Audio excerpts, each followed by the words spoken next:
موسیٰ علیہ السلام نے فرعون کے بارے میں بد دعا کی تھی. بہت پہلے کوشش کی ہدایت پر آ جائے. اللہ نے کہا اے موسیٰ نرم لہجے میں بات کرنا. تو پہلی دعوت تو یہی ہے نرمی سے. قولا لہ قولا لینا, نرم بات کرنا. حالانکہ ہزاروں بچوں کا قاتل ہے لیکن اللہ چاہتے ہیں کہ توبہ کی توفیق مل جائے. اے موسیٰ نرم لہجے میں بات کرنا, شاید سدھر جائے. موسیٰ کلیم اللہ نرم لہجے میں بات کر رہے ہیں, ہر طرح سے فرعون کو سمجھا رہے ہیں میں تیرا خیر خواہ ہوں. فرعون نہیں مان رہا, کہہ رہے معجزے دکھاؤ. معجزے دکھا دیے. فرعون نے کہا جادو ہے, جادوگروں سے مقابلہ کرواؤں گا. مقابلہ کروا دیا. جادوگروں نے خود گواہی دے دی بھائی یہ معجزہ ہے, جادو نہیں ہے. جادوگروں کے ہاتھ پاؤں کاٹ کے لٹکا دیے. پھر بھی اللہ نے مہلت دی, توبہ کر لے اب.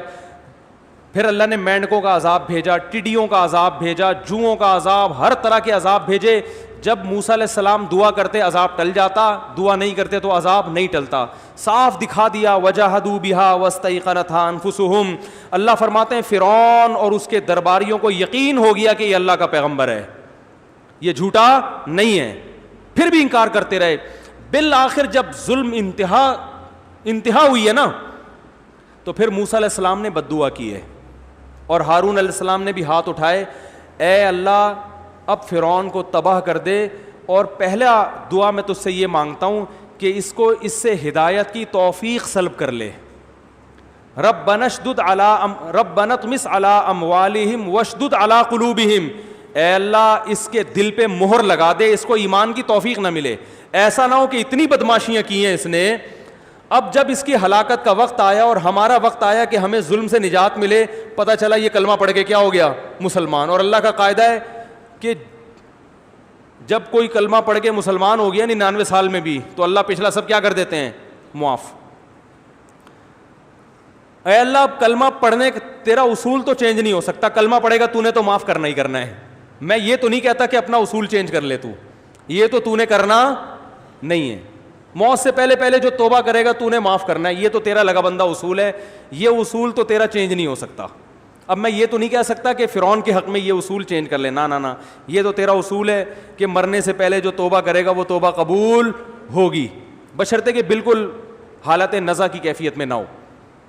تو اب میں تجھ سے ایک دعا مانگ رہا ہوں, اب تو اس سے کلمے کی توفیق سلب کر لے. اس کے دل پر ایسی اسٹیمپ لگا دے کہ اس کلمے کے علاوہ سب کچھ اس کی زبان سے نکلے, کلمہ نہ نکلے, اس کو ایمان کی توفیق نہ ملے. تو بتاؤ موسیٰ علیہ السلام یہ جو دعا مانگ رہے ہیں, تو کیا موسیٰ علیہ السلام ظالم تھے؟ ہیں بھائی, کیا موسیٰ علیہ السلام چاہتے تھے کہ فرعون زبردستی جہنم میں جائے؟ وہ کسی کو جلتا ہوا دیکھ کے خوش ہونا چاہتے تھے؟ اگر آپ موسیٰ علیہ السلام کے بارے میں ایسے بدگمان ہو تو پھر یہ ایمان خطرے میں ہے نا. پیغمبر ہر لحاظ سے کامل ہوتا ہے, پیغمبر میں کوئی فالٹ بولو نہیں ہوتا. یہی موسیٰ علیہ السلام ہے جو اتنے مظالم سہنے کے باوجود فرعون کی ہدایت کی کوشش میں لگے رہے کہ اب آ جائے, اب آ جائے, اب آ جائے. وہ ہزاروں بچوں کے قتل کو بھی بھولنے کے لیے تیار تھے, ہزاروں لاکھوں عورتوں کی عزتیں لوٹی گئیں اس کے لیے بھی تیار تھے, معاف کر دیں گے. لیکن فرعون تیار نہیں تھا. اب جب آخری وقت ہے, ظلم حد سے بڑھ گیا ہے, تو موسیٰ علیہ السلام دعا مانگ رہے ہیں اللہ اس کے دل پہ مہر لگا دے, جب تک یہ دردناک عذاب نہ دیکھے اس وقت تک اس کو ایمان کی توفیق نہ ملے. کیونکہ جب عذاب دیکھے گا تو ایمان لانے سے فائدہ نہیں ہوگا. یہ اللہ کا اٹل فیصلہ ہے, عذاب دیکھنے کے بعد ایمان قبول نہیں ہے. اللہ نے کیا فرمایا, اجیبت دعوتکما, اے موسیٰ اور ہارون تم دونوں کی دعا میں نے قبول کر لی ہے. اب فرعون پر کوئی نصیحت اثر نہیں کرے گی, اب میں اس کو ایمان لانے ہی نہیں دوں گا. تو یہ بھی ایک آپشن ہے بھائی, یہ بھی ایک انداز ہے, سمجھ رہے ہو نا. تو اسلام میں بیلنس ہے.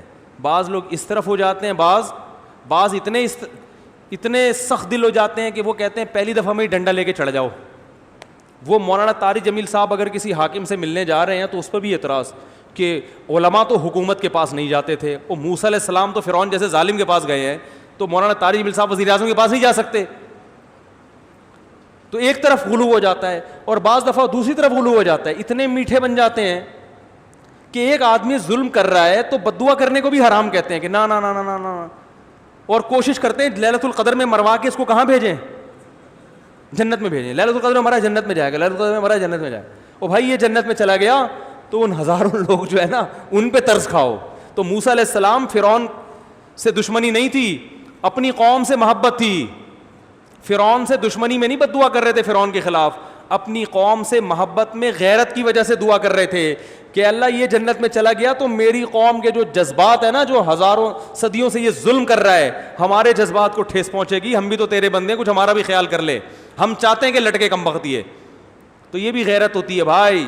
نہیں آ رہی سمجھ میں تو جیسے چل رہے ہو ویسے ہی چلو. میں بار بار کہتا ہوں اگر میری باتیں سمجھ میں نہیں آ رہی تو جیسے چل رہے ہیں جس اسٹائل سے, اسی اسٹائل کی اسپیڈ اور بڑھا دیں پھر, ٹھیک ہے, اسپیڈ اور بڑھا دیں. اللہ سمجھنے کی توفیق عطا فرمائے. بیلنس رہنا چاہیے, یہ اسٹائل بھی ہے تو وہ والا اسٹائل بھی ہے, تو دونوں ہیں. نبی کے پاس بھی یہ دونوں طریقے تھے.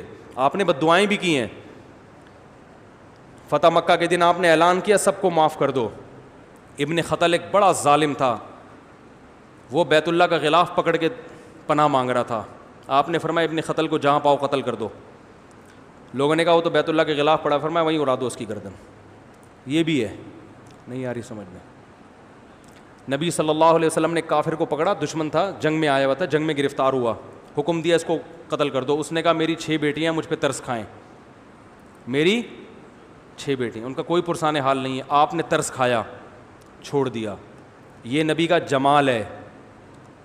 غیر مسلموں جو اس وقت کے غیر مسلم تھے نا بڑے سخت تھے, نہیں بس مارنا, بیٹیاں تیری ہیں ہماری تھوڑی ہیں, کوئی بات نہیں کسی کی بھی ہیں تو انسان نا, اور باپ چاہے کافر ہو بیٹیوں کے لیے تو بہرحال خیر خواہ ہوتا ہے نا. تو اتنا بڑا مجرم تھا وہ, اس کے قتل کا فیصلہ ہو چکا, لیکن اللہ کے نبی نے 6 بیٹیوں کا جب اس نے واسطہ دیا تو آپ نے کیا کر دیا, معاف کر دیا. یہ صفت رحمت ہے نبی کی, رحمت للعالمین. دوبارہ کمبخت سازشیں کرتا ہوا پکڑا گیا ہے بھائی, اس کو یہ نبی کی رحمت ہضم نہیں ہوئی, دوبارہ پکڑا گیا. آپ نے پھر دیکھا بھائی تو, ہم نے تجھے معاف کیا تھا, تجھ پہ رحم کیا تھا, اور تو پھر ہمارے خلاف سازشیں کر رہا ہے. آپ نے حکم دیا گردن اڑا دو. اس نے پھر کہا میری 6 بیٹی ہیں, آپ نے فرمایا اڑا دو. یہ نبی کی کیا ہے سیاست, نہیں آ رہی بات. پھر آپ نے فرمایا لا یلدغ المؤمن من جوہر مرتین, مومن کو ایک سوراخ سے 2 دفعہ ڈسا نہیں جا سکتا. اگر ہم نے پھر چھوڑ دیا, یہ کہیں گے یہ مومن تو بڑے بیوقوف ہوتے ہیں, ان 2 آنسو بہاؤ ترس کھا جاتے ہیں. یہ بھائی تجھے خود اپنی بیٹیوں کا خیال نہیں ہے, تو اب بھی سوال پیدا ہوتا ہے بیٹیاں تو یتیم ہو گئی نا, تو بھائی پہلے اپنے لوگوں کو تو یتیم ہونے سے بچاؤ. اگر اس کو چھوڑ دیا تو ہمارے بندے مارتا رہے گا, تو یہ ان کی بیٹیاں کسی کی بیٹیاں نہیں ہیں کیا؟ ہم تیری بیٹیوں کا خیال کریں, اپنی بیٹیوں کا خیال کریں. تو یہ ہے بیلنس جو آج مارکیٹ میں کیا چل رہا ہے, شارٹ. تو اسلام معتدل چیز مذہب ہے, وہ اعتدال سکھاتا ہے. اللہ سمجھنے کی عمل کی توفیق عطا فرمائے. بہت زیادہ ہو گیا بس.